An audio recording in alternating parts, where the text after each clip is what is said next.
कंजूस सास। जगत नाम गांव में राजपूता की औरत एक करती थी। उनके दोनों बेटे शहर में जाकर काम करा करते थे। बड़ी बहू का नाम हेमलता और छोटी बहू का नाम पूनम था।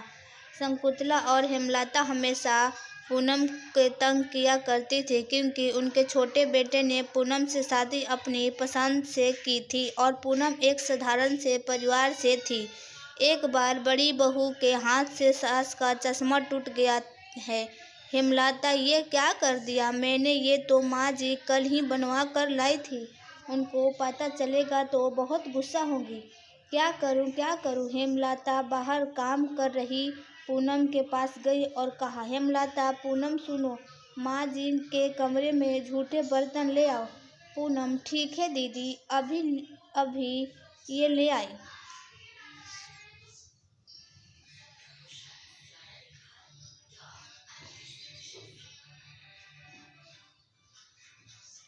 पूनम जैसे ही माँ जी के कमरे में गई तो उनसे देखा कि चश्मा नीचे टूटा हुआ है। उसने चश्मा उठाया ही था, तब तक हेमलता माँ जी को लेकर वहाँ पहुँच गई। हेमलता, हे भगवान, माँ जी का चश्मा तोड़ दिया। माँ जी कल ही इसे बनवा कर लाई थी। ये क्या किया तूने पूनम? कोई काम ध्यान से नहीं करती हो तुम? कितना नुकसान कर दिया। शकुंतला, ये क्या कर दिया तूने? जब से आई है नुकसान पे नुकसान किए जा रही है। एक तो घर से खाली हाथ आ गई और जो अब मेरे घर में बचा है वो भी तोड़ना चाहती है। पूनम, माँ जी ये मैंने नहीं किया है।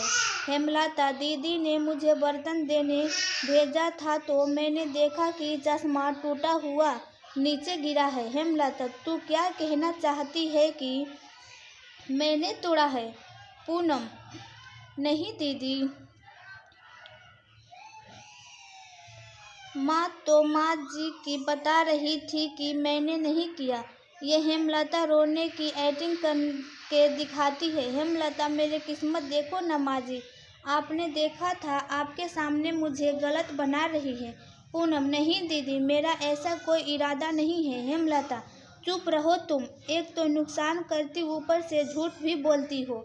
शकुंतला, जाओ मेरे सामने से और दोबारा मत आना जब तक घर का सारा काम ना खत्म हो जाए, समझ गई? उसके बाद तुम जंगल चली जाना, वहाँ से लकड़ियाँ काट कर ले आना। हेमलता जंगल चली जाना समय से, समझ गई? पूनम, लेकिन दीदी, इन सब कामों को करने में ही शाम हो जाएगी। इतनी जल्दी ये सब कैसे करूँगी? हेमलता, मुझे क्या पता, माँ जी ने बोल दिया है ना कि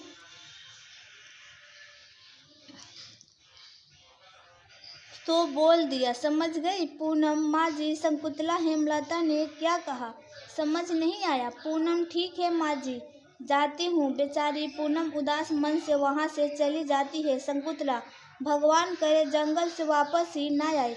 मैं अपने बेटे की शादी किसी अच्छे घर में कर दूंगी और दहेज में बहुत सारा गहने और रुपए भी ले लूंगी। ये सब पूनम ने सुन लिया। हेमलता, माँ जी, मेरे लिए भी एक सोने का हार ले लेना, आखिरकार मैं इस घर की बड़ी बहू हूँ। शकुंतला, ठीक है, जाओ, अब मेरे लिए कुछ बढ़िया सा खाने को ले आओ।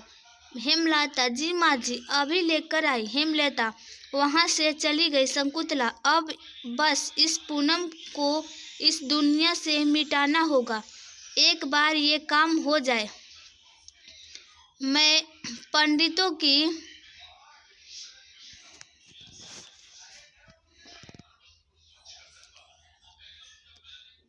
को जी भर के खाना खिलाऊंगी। पूनम काम करते करते रोने लगी। पूनम, मैं ऐसा क्या करूं जिससे माँ जी मेरे बारे में ये सब सोचना बंद कर दे? हे भगवान, मुझ पर अपनी कृपा करो। मैं ये सब बहुत ज़्यादा नहीं सह पाऊंगी। सारा काम करने के बाद पूनम अपने साथ खाने के लिए 4 रोटी और थोड़ी सब्जी बांध जंगल ले गई। पूनम जंगल में लकड़ी काटने लगती है। उसने लकड़ी का एक गट्ठा बनाया और छांव में बैठ गई। तब उसके थैले से रोटी का डिब्बा नीचे गिर गया। पूनम, अरे, मैंने तो खाना भी भूल गई। लोग काम भूल जाते हैं और मैं आके खाना ही भूल गई। क्या करूं अपना, अब बस जल्दी घर चली जाती हूँ। इसे खाऊं या नहीं, ऐसा करती हूँ खा ही लेती हूँ। वैसे भी सुबह से कुछ खाया नहीं, फिर रात का खाना भी तो बनाना पड़ेगा। पूनम बैठकर खाना खाने ही वाली होती है कि तभी वहाँ एक बिल्ली उसके सामने आकर बैठ जाती। पूनम, तुझे भूख लगी है, आ जा, तू भी खा ले। वो एक रोटी बिल्ली को दे देती है। बिल्ली फिर भी नहीं जाती। इस बार वो एक रोटी और दे देती है और इस बार बिल्ली चली जाती है। पूनम, लगता है इसके नसीब में रोटी खाना लिखा था। चलो, इस बेजुबान के पेट में भी कुछ गया। इसके बाद वो थोड़ा पानी पीती है, तभी जंगल से एक बूढ़ी औरत बहुत सारा सामान लेकर गुजर रही होती है। पूनम, माँ जी, आप इस जंगल में? बूढ़ी औरत, मैं अपने गांव जा रही हूँ बेटी, ये रास्ता जल्दी पहुँचा देता है, इसलिए यहाँ से जा रही हूँ। औरत बहुत बूढ़ी थी। पूनम को उस पर दया आ गई। पूनम, आमा बैठो, मेरे पास 2 रोटी है, आप इन्हें खा लो। वैसे भी मुझे तो घर जाना है, इसलिए इन्हें खाने का तो समय नहीं है मेरे पास। आप मुझे थकी हुई लगती हो, आप इन्हें खा लो। आमा बैठ गई और हैरानी से पूनम की तरफ देखने लगी। बूढ़ी औरत, इस जंगल में लगता है भगवान ने तुझे भेजा है मेरे लिए। ला बेटा ला, जोरों की भूख लगी है मुझे, बहुत बुरा हाल है।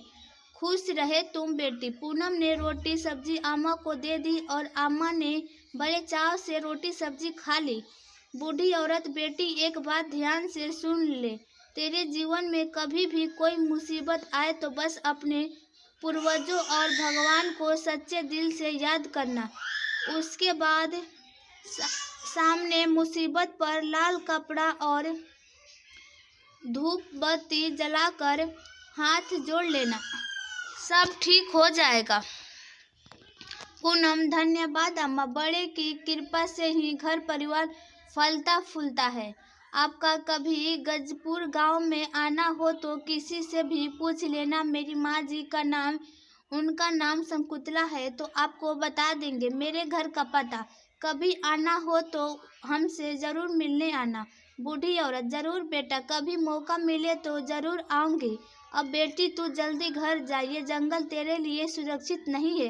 पूनम, ठीक है अम्मा, आप भी जल्दी चले जाओ। बूढ़ी औरत, और हाँ बेटी, कभी भी डर लगे तो अपने पूर्वजों को याद करना, पितृ हमेशा अपने वंशों की रक्षा करते हैं। पूनम, जी अम्मा। पूनम घर पहुंचती है, उसके बाद रात के लिए खाना बनाने लग जाती है। खाना बनाकर सबको खिलाती और उसको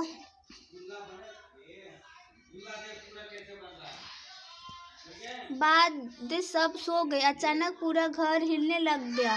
अचानक एक कमरे से बहुत तेज आवाज आने लगी। सब लोग डर गए। कुछ देर बाद सब एकदम से शांत हो गए। हेमलता, माँ जी को क्या हुआ? ये कैसी आवाज थी? शकुंतला, रुक मैं देखती हूँ। शकुंतला, पूनम जा तू देख क्या है वहाँ। पूनम, माँ जी मुझे डर लग रहा है। शकुंतला, जाती है या नहीं? इसके बाद पूनम कमरे में देखने चली गई।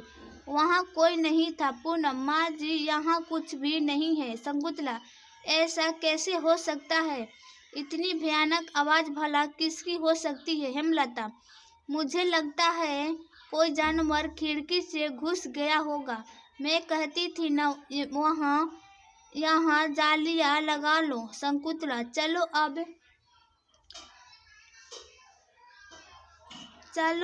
अब जाओ, सब सो जाओ।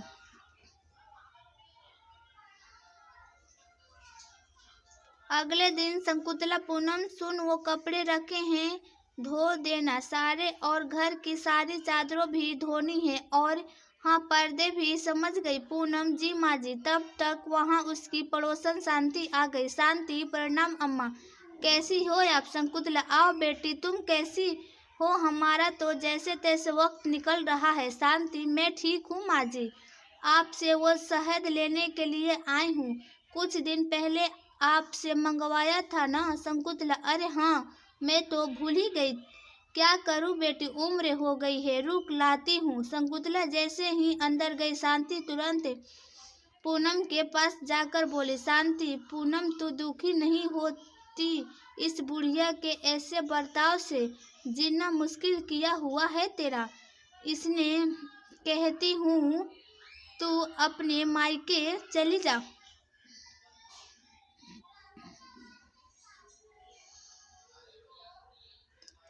मायके वालों को बता देना। पूनम, नहीं बहन, मेरे माता पिता गरीब है, उन्हें मैं और पीड़ा नहीं दे सकती। मुझे परेशान देख वो और दुखी हो जाएंगे।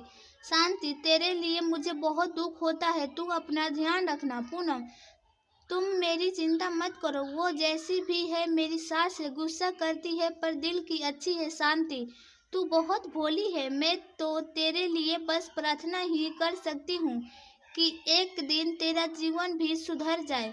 तू परेशान मत होना। हाँ पूनम, ये सब मेरा परिवार है और परिवार में तो ये सब चलता ही रहता है। तब तक अचानक माँ जी आ गई। शकुंतला, ले शांति अपना शहद। शांति, धन्यवाद अम्मा। अच्छा मैं चलती हूँ। उसने पूनम की तरफ देखा और चली गई। पूनम पूनम ने अपना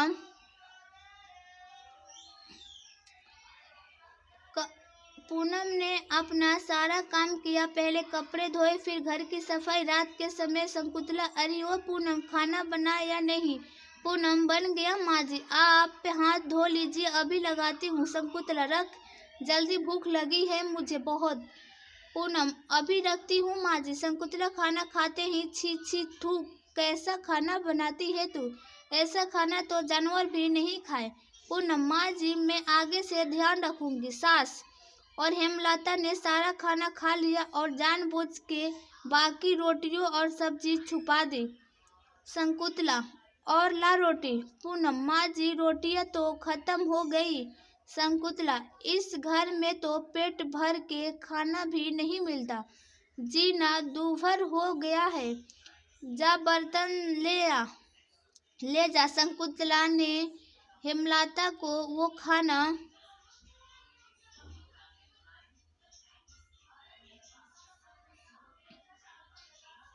दिया। हेमलता ने तुरंत वो खाना गाय को खिला दिया और वापस वहां बैठ गई। हेमलता, चलिए माँ जी, कल शादी में भी जाना है, सो जाते हैं। सबने खाना खाया, किसी ने पूनम को खाने के लिए नहीं पूछा। फिर पूनम ने बर्तन धोए। आधी रात को अचानक आवाज आने लगी। सब बाहर आ गए। हेमलता, माँ जी फिर से यही आवाज। शकुंतला, ये आवाज तो कल से भी ज्यादा है। हेमलता, माँ जी इस पूनम को वहां भेज देते हैं, आप कमरा बंद कर देना। शकुंतला, अगर वहां कोई जानवर होगा तो इसे खा जाएगा। शकुंतला, पूनम जाके देख कौन है वहां। पूनम, नहीं माँ जी, मुझे डर लग रहा है। शकुंतला, जाती है या मारूं? पूनम जैसे ही कमरे में गई,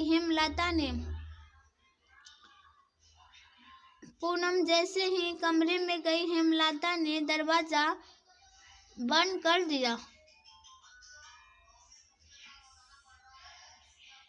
पूनम, माँ जी दरवाजा खोलिए, आप मेरे साथ ये सब क्यों कर रही हैं? मुझे डर लग रहा है। शकुंतला, ये सब मेरे बेटे की जिंदगी में आने से पहले सोचना चाहिए था, अब भुगत। दोनों हंसने लगे। पूनम, माँ जी यहाँ साफ है। पूनम जाकर कोने में छिप गई। पूनम को अचानक अम्मा की बात याद आई। पूनम ने तुरंत अपने पूर्वजों को याद किया। पूनम, हे प्रेत, मेरी रक्षा करो, कोई तो उपाय दो ताकि मैं इस मुसीबत से बच पाऊँ। अचानक वहाँ पे लाल कपड़ा और धूप बत्ती आ गई। पूनम को बुढ़िया माँ की बात याद आ गई। पूनम तुरंत डरते डरते उसके पास गई और धीरे से उसके ऊपर लाल कपड़ा डाला और धूप बत्ती जलाने लग गई और भगवान का नाम जपने लगी। पूनम, हे ईश्वर मेरी रक्षा करो। हेमलता, हे ईश्वर मेरी रक्षा करो। हेमलता, माँ जी चलिए, लगता है वो मर गए। जानवर उसे अभी तक तो खा चुका होगा। कल इस कमरे को खोलेंगे। शकुंतला, ठीक है, भगवान करे इस बार ये मुसीबत टल जाए। अगले दिन हेमलता ने कमरा खोला। पूनम एक जगह पे ही लेटी हुई थी। हेमलता चिल्लाई, शकुंतला क्या हुआ? कहीं भूत देख लिया क्या? शकुंतला जैसे ही कमरे में आई उसने देखा कि चारों तरफ सोना ही सोना बिखरा हुआ है। शकुंतला, हमारी तो किस्मत ही खुल गई। हेमलता, माँ जी की एक साथ दो मुसीबत टल गई। पहली वो मुसीबत और दूसरी गरीबी। आज से हम ऐशो आराम की जिंदगी जिएंगे। माँ जी देखिए ना, इतना सारा सोना। इससे तो हमारी कई पीढ़ियां मजे से अपना जीवन बिता सकेगी। हेमलता जैसे ही हेमलता जैसे ही सोने को एक गहना उठाती है। हेमलता, कितना सुंदर है ना माँ जी, मेरे गले में बहुत अच्छा लगेगा। ठीक कहा ना मैंने। तब तक अचानक हेमलता को जोर से करंट लगने लगा और माँ जी को सांप पकड़ लेता है। माँ जी भी चिल्लाने लगती है। चिल्लाने की वजह से ही पूनम उठ जाती है। उसी समय अम्मा वहां प्रकट हो जाती है। बूढ़ी औरत, ये सब केवल पूनम का है। इस खजाने पर किसी ने भी बुरी नजर डाली तो उसे छोड़ूंगी नहीं मैं।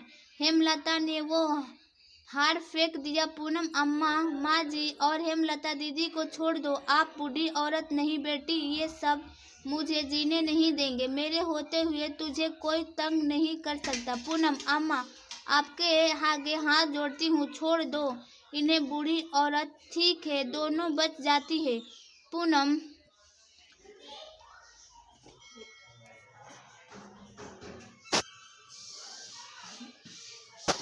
माँ जी आप ठीक है ना? पूनम, हेमलता दीदी आप ठीक तो है ना? पूनम, अम्मा, मेरी बात का मान रखने के लिए धन्यवाद। बूढ़ी औरत, ये सब तेरा है। पूनम, अम्मा, ये सब मेरा कैसे हुआ? मुझे आप ये सब क्यों दे रही हो? बूढ़ी औरत, बेटा ये तेरा ही था हमेशा से। एक जमाने में तेरे पूर्वजों ने इस खजाने को छुपाया था दुश्मनों से। वो चाहते थे कि ये सब उसके किसी वारिस को मिले जो ईमानदार और नेक हो, ताकि उसका भला हो सके। वो चाहते थे कि दुश्मन इसका गलत इस्तेमाल ना कर पाए, इसलिए उन्होंने इसी खजाने की पूजा कराई। इसके बाद ये खजाना सर्प में बदल गया और तब से वो तुम्हारा वंश के सही उत्तराधिकारी की खोज पर रहा था। तुमने जिस बिल्ली को रोटी खिलाई वो असल में सांप था जो